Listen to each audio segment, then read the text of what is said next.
සේයගේ අප්පච්චිට හිමි වුණු කොළඹ නිවස මහල් තුනකින් සමන්විත අංග සම්පූර්ණ නවීන පන්නේ නිවහනකි. නිවස දුටු සේයටත් මේධාවිටත් ඇති වුණේ කියාගත නොහැකි තරම් සතුටකි. විහස් කියාද වෙනසක් නැත. වෙනදට අඳුරුව බුම්මගෙන සිටින ඔහු අද නම් ප්‍රසන්න මුහුණකින් හා ආලෝකමත් වූ දෙනතකින් තමයි හිටියේ. සේයලගේ බෝගහ කුඹුර තිබෙන නිවස තනි තට්ටුවේ සාමාන්‍ය මාදිලියේ නිවහනක්. ඉතින් මේ වගේ නිවහනක් ඔවුන්ට හිමි වුණාම ඒ අහිංසක හිත ලබන සතුට සාධාරණයි නේද?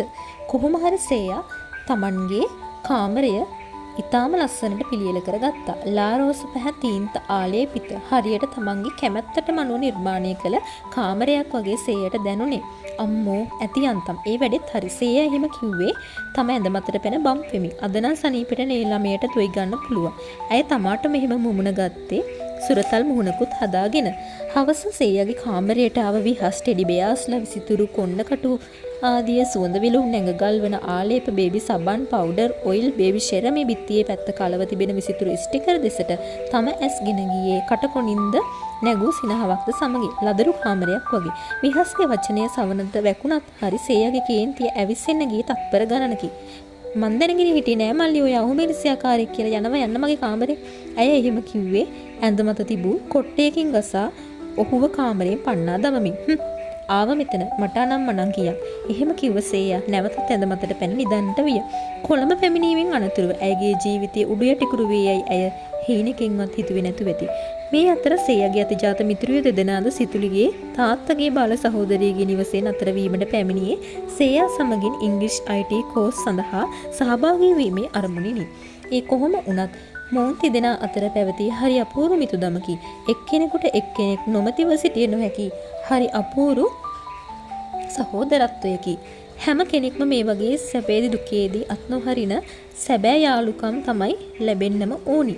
අද සඳුදා දිනක් රාත්‍රී නිින්දට යාමට ප්‍රථමව මේධාවි කණ්ණාඩි මේස අසල වාඩි වී කොණ්ඩය පිහිරමින් හිටියේ.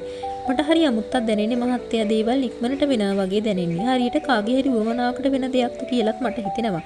ඇය එහෙම කිව්වේ කණ්ණාඩියෙන් දිස්සන ඇඳ මත සිටින සනත් දෙසට බැල්මක් හෙලමින්. ඔයා හරි සුදුහාමිනේ. මොකද මේ දේවල් මමත් දැනගෙන වැඩි කාලයක් නෑ. සේයගේ අප්පච්චි සුදුහාමිනේට එහෙම කිව්වේ හරි ආදරණීයව. හරි මම ඔයාට කියන්නම්කො මේ හැමදේම.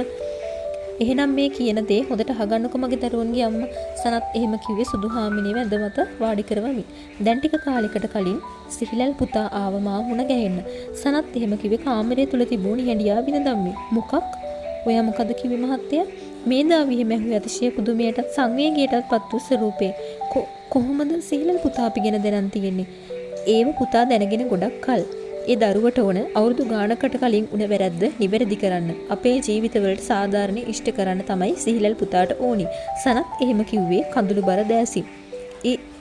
ඒ කියන්නේ සිහිලල් පුතා දැනගෙන ඉඳලාද මගේ මහත්තයෝ ඔයා අතේ වැරද්දක් නෑ කියලා? ඔව්. ඒ හැම දෙම අපි කොළඹින් ආවත් එක්කම පුතා ඇමරිකාවේ ගිහින් අදටත් අවශ්‍යම දෙයට විතරයි මහේන්ද්‍ර කවීන් එක්ක සම්බන්ධ වෙන්නේ. මොනවා? ඒක හරි මහත්තයා සිහිලල් පුතාට හිටියේ එකම පවුල අපි. මොකද කවීනටවත් මහේන්ද්‍රටවත් ඒ දරුව ගැන හොයන්න වෙලාවක් තිබුණද?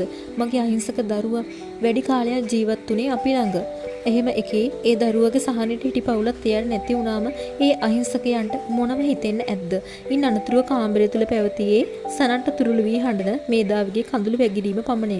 දැන් නාඩ ඉන්න සුදුමැණිකේ කොහොම හරි සිහිලල් පුතා අපිව හොයාගත්තනේ. අනික පුතා දැන් ලෝකෙම දිනලා ඉවරයි. ඩයමන්ඩ් එලිජන්ස් සිහිලල් පුතාගේ මහන්සියේ ප්‍රතිඵල. මොනවා අපි එහෙම දෙයක් දැනගෙන හිටියේ නෑනේ මහත්තයා. ඔව් ඩයමන්ඩ් එලිජන්ස් ගැන අහලා තිබුණට ඒකේ ප්‍රධානිය ගැන ගොඩක් අය දන්නේ නෑනේ. මීඩියා ඉස්සරහට එන්නෙම නැති තරම්. අවුරුදු ගානකට පස්සේ මේ මාස කීපයකට කලින් තමයි ලංකාවට ආයෙම ඇවිත් තියෙන්නේ. ඒ ආවෙත් අපි වෙනුවෙන්. ඒත් ඒ හැම දෙයකටම වඩා සිහිලල් පුතා ඇවිත් තියෙන්නේ අපේ වටින දෙයක් අරන් යන්න සුදුහාමිනේ. සනත් එහෙම කිව්වේ බැරෑරුම් හඬකින්. ඒ කිව්වේ මහත්තයා මේ දාවේ මවිතෙන් එහෙම ඇහුවේ. එයාගේ චූටිව එයාගේ ළඟට ගන්න තමයි සිහිලල් ලංකාවට ආවේ. සනත් අන්තිමට පැවසූ දෙයත් සමග මේ දාවි වචන නැවතිව මදකට ගොළු විය. ඔව් ලෝ ප්‍රොකර ඩයමන්ඩ් එලිජන්ස් සන්නාමේ තරුණ හිමිකරුවන සිහිලල් ආකාශ වර්ණකුල සූරියගේ නැවත ආගමනයේ ප්‍රධාන අරමුණ තමයි මීට 8 වසරකට පෙර එයාගේ ජීවිතයෙන් වෙන් වුණු චූටි. එහෙමත් නැත්නම් සේයා යසිත්මි දිසානායකව එයාගේ ළඟට ගන්න. මීට වසර 8කට පෙර සේයට අවුරුදු 11යි. පුංචි සේයා හුරතල් ලස්සන සුදු රෝස මලක්. සේයා පොඩි කාලේ ඉඳලම එයාගේ ගෙදර හිටිය නිත්‍ය සමාජිකයෙක් තමයි සිහිලල්. සේයලට විතරක් සිහිලල් වුණු ලෝකෙට ආකාශුණු සිහිලල් දැක්ක සේය ටිකෙන් ටික උස් මහත් වෙන විදිය. පුංචි පුළුන් බෝලයක් වගේ මේදාවිගේ අතේ හිටිය ඒ චූටි වස්තුව තාමත් මතකයි සිහිලල්ට. සේයත් සිහිලල් එක්කම තමයි වැඩි කාලයක් ගත කරේ. පුංචි සේයට සිහිලල් කියලා කියන්න බැරි නිසා සීලල් කිය පුංචි අඩි තිය එන සේයා ගෙදර කාටත්ම වඩා සිහිලල්ට එකතු වුණේ. හැමදාම පාසල් ඉවර වෙලා සේයට කන්න මොනා හරි අරන් එන ලස්සනට චිත්‍රන් දින්න පුරුදු කරන එයාව ආදරෙන් බලා ගන්න පුංචි කාලේ එයාව වඩාගෙන හුරතල් කර සිහිලල්ට සේයා ලොකු වෙද්දි තව ලං වුණා. අවුරුදු 11ක් වුණ සේයා දන්නේ නැහැ ආදරය කියන්නේ මොකක්ද කියලා. ඒ වයසේ පොඩි දරුවෙක් විදියට සේයට සිහිලල් ගැන තිබුණේ හරි අපූර්ව සහෝදර හැඟීමක්. සිහිලල් අයියා මගේ. ඒ කාලේ නොදැනුවත්ව එහෙම කිව්වට හරියටම බැලුවොත් සේයා සිහිලල්ට අයිතිවාසිකම් කියන්න ගත්තේ පොඩි කාලේ පටන්මයි. සේයට අවුරුදු 11 දී ආකාශට අවුරුදු 20යි. අවුරුදු 20ක් කියන්නේ කොල්ලෙක්ට දැනෙනවා ආදරේ ඒ හැඟීම්. ඉතින් ඔහු බලාගෙන හිටියේ සේයා ලස්සන සුදු රෝස මලක් වගේ උස්මහත් වෙන විදිය. අවුරුදු 20ක් පමණ වන විට ඔහු තේරුම් ගත්තා සේයා ගැන ඔහුට සහෝදරකමකට එහා ගිය හැඟීමක් ඔහුට තිබෙන බව. ඒ කාලේ ඉඳන්ම ඔහු නිතරම සිතුවේ කවදා හරි මගේ ආදරේ වෙනව නම් ඒ සේයා විතරයි කියන එක.